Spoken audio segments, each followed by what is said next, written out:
আসসালামু আলাইকুম এভরিওয়ান, সবাই কেমন আছেন? সানাস কিচেন অ্যান্ড ব্লগ চ্যানেলে নতুন একটা ব্লগ ভিডিও দেখার জন্য সবাইকে আমন্ত্রণ জানাচ্ছি। আমি আয়েশা সিদ্দিকা। আশা করছি যে যেখান থেকে আমার আজকের এই ব্লগটি দেখছেন সবাই খুব ভালো আছেন, সুস্থ আছেন এবং নিরাপদে আছেন। আমরা আলহামদুলিল্লাহ অনেক ভালো আছি। আমার বাসায় মেহমান ছিল এতদিন। আমার ছোট বোন আর আমার আব্বু এসেছিল। তো আব্বু আমার বোনকে দিয়ে চলে গেছেন পরের দিন। আর এরই মধ্যে অনেক দিন কেটে গেছে, আমার আপনাদের সাথে কোনো যোগাযোগ হয়নি বা ব্লগও দিইনি। তো এই ব্লগটা অনেক দিন আগের করা ছিল, কিন্তু ভয়েস দেওয়ার কারণে আমি আর দিতে পারিনি। যেহেতু বাসায় মেহমান ছিল আর সেই সাথে ছোট ছোট দুইটা বাচ্চা নিয়ে সংসারের কাজ, এছাড়াও আরও একটা কাজ ছিল। লাস্ট টাইম যখন আমি আমার বাবার বাড়িতে বেড়াতে গিয়েছিলাম, তখনকার ব্লগ যারা যারা দেখেছেন তারা হয়তো জানেন যে আমরা হাতের কাজের ড্রেস নিয়ে ছোটোখাটো একটা বিজনেস শুরু করেছি। তো সেই ড্রেসগুলোই কমপ্লিট হয়েছে কিছু, সেগুলো হচ্ছে আমার বোন নিয়ে এসেছে। তো এগুলো নিয়েও একটু ব্যস্ত ছিলাম। ইনশাল্লাহ পরবর্তী ভিডিওতে কিছুটা অংশ আপনাদেরকে দেখাবো। যাই হোক, এখন একটু ভিডিও প্রসঙ্গে কথা বলি। এটা যেদিনকার ব্লগ, সেদিন দুপুরে রান্না বান্না করছিলাম। তো সেদিন রান্না করেছিলাম হচ্ছে লাউয়ের খোসা আর আলু দিয়ে ভাজি করেছি। এদিকে টাকি মাছ দিয়ে লাউ রান্না করছি। আর বাচ্চারা যেহেতু এগুলো খাবে না, তো ফ্রিজে একটা ছোট বক্সে রান্না করা গরুর মাংস ছিল, সেটা বের করে নিয়েছি। তো বরফটা ছেড়ে গেলে গরম করে নিব। আমার আজকের এই ভিডিওটা যেহেতু অনেক দিন পর দিচ্ছি, তো হয়তো বা অনেকের কাছে পৌঁছাবে না।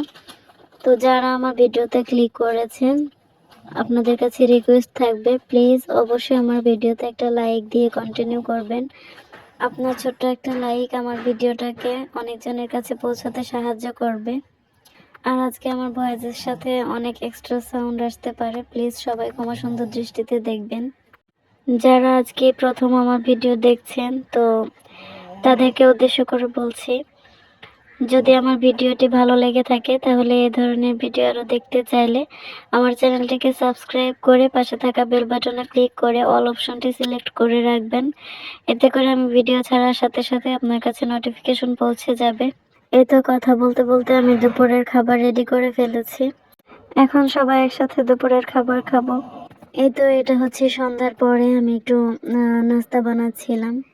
তো গতকাল যেহেতু শবে বরাত ছিল, শবে বরাতে ইফতার বানিয়েছিলাম। তো কিছুটা ইফতার রয়ে গিয়েছিল, বুন্দি ছিল, তারপর বুট ভুনা ছিল, আর পেঁয়াজুর যে মিশ্রণ রেডি করেছিলাম সেটাও ছিল। তো বেশ কিছু পেঁয়াজু ভেজে নিয়েছি আর বুটগুলো গরম করে নিয়েছি। তো আজকে সন্ধ্যার নাস্তায় এগুলো দিয়ে হচ্ছে মুড়ি মাখাবো আর সাথে চা থাকবে। মাগরিবের পর একটু বাজারে গিয়েছিলাম, তো কিছু বাজার করে নিয়ে আসা হয়েছে। বাজার করে আসার পরেই হচ্ছে নাস্তাগুলো করে তারপর হচ্ছে এগুলো গুছাতে বসেছি। এখানে হচ্ছে 6টা লেয়ার মুরগি আর 3টা ব্রয়লার মুরগি নিয়ে আসা হয়েছে। সবগুলো মুরগি এখন আমার জন্য কেটে রাখা সম্ভব হবে না। এখন রাতের বেলা শুধু লেয়ার মুরগিগুলো ঠিকঠাক করে রাখবো। ঠিকঠাক বলতে চামড়াটা ছুলে তারপর হচ্ছে বড় বড় পিস করে রেখে দিব। আর বেশ কয়েক পদের মাছ নিয়ে এসেছি। মাছের মধ্যে ছিল পাঙাশ মাছ, তারপর গ্রাস কার্প ছিল, পাবদা মাছ, তারপর হচ্ছে বেলে মাছ, মানে যেটাকে আমরা আঞ্চলিক ভাষায় বাইলা মাছ বলি। এই বাইলা মাছ 1 কেজি নিয়ে আসা হয়েছে। তো এতগুলো মাছ যেহেতু আমি কেটে শেষ করতে পারবো না, সেজন্য ফ্রিজে উঠিয়ে রেখেছি। আর খুব বেশি ছোট ছিল না, মোটামুটি বড় ছোট মিলিয়ে ছিল। তো তারপরে ওইগুলো শেষ করা যাবে না, তো এই জন্য আমি ফ্রিজে উঠিয়ে রেখেছি, পরে সুযোগ বুঝে কেটে নিব। আর এদিকে আজকে হচ্ছে পাবদা মাছ কেটেছি, ব্রয়লার মুরগিগুলো কেটে নিয়েছি, রেগুলার পিস করে কেটেছি। তবে লেগ পিসগুলো আর বুকের মাংসগুলো আমি আলাদা করে রেখেছি, কারণ বুকের মাংস দিয়ে বিভিন্ন ধরনের নাস্তা যেমন নুডলস বানানো যায়। আর লেগ পিসগুলো রেখেছি ফ্রাই ট্রাই করে দেওয়া যাবে এজন্য। গ্রাস কার্প মাছটা বাজার থেকে কেটে নিয়ে আসা হয়েছিল, শুধুমাত্র ভালোভাবে ধুয়ে তারপর আমি রেখে দিয়েছি। আর পাঙাশ মাছটা বাজার থেকে বড় যে শক্ত কাঁটাগুলো থাকে সেগুলো কাটিয়ে নিয়ে এসেছি। যেহেতু পরিষ্কার করতে হবে, পিস করে নিয়ে আসলে পরিষ্কার করতে সমস্যা হয়। এজন্য আমি পাঙ্গাস মাছ কিনলে আস্ত মাছটাই নিয়ে এসে তারপর তার মাজনি দিয়ে পরিষ্কার করে আমি নিজে পিস করি। শুধুমাত্র শক্ত কাঁটাগুলো কাটিয়ে নিয়ে আসি। আর আমি কিন্তু আসলে সবসময় বাজারে যাই না, বাজার করার সময় মাঝে মাঝে যাই। তো মাঝে মাঝে আসলে আমার হাজব্যান্ড আবদার করেন যে চলো যাই একসাথে বাজার করে নিয়ে আসি। তো ওই সময় আর না করি না, নিজে ইচ্ছা করি। কারণ যেহেতু সবসময় ঘরেই থাকি, বাইরে খুব একটা বের হই না। তো এই কারণে মাঝে মাঝে আসলে যখন বাইরে যেতে বলেন তখন আর না করি না। কারণ এমনিতে আমার হাজব্যান্ড খুব একটা সময় পান না আমাদেরকে নিয়ে ঘোরার জন্য বা একটু বাইরে যাওয়ার জন্য। খুবই ব্যস্ত থাকেন উনি। এজন্য আসলে প্রয়োজনের সময়ই একসাথে একটু বের হওয়া হয়। কাজও হয় আর এদিকে একটু ঘোরাও হয়। শপিং করা কিংবা মাঝে মাঝে বাজার করার সময় যাই। তো এজন্যে আসলে আম যখন বলেন তখন আর না করি না। যাই হোক, কথা বলতে বলতে আমার বাজার গোছানো শেষ হয়ে গেছে। এখন দুপুরে রান্না বসিয়েছি। আম দেশি আলু দিয়ে মুরগির মাংস রান্না করেছি। আর এদিকে বেগুন ভেজে নিয়েছি।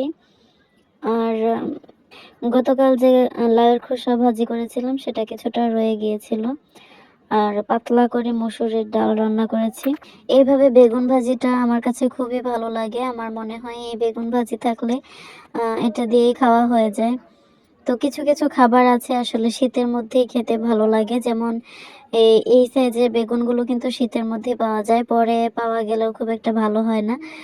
তো এগুলো শীত যতদিন আছে ততদিন উপভোগ করা যাবে।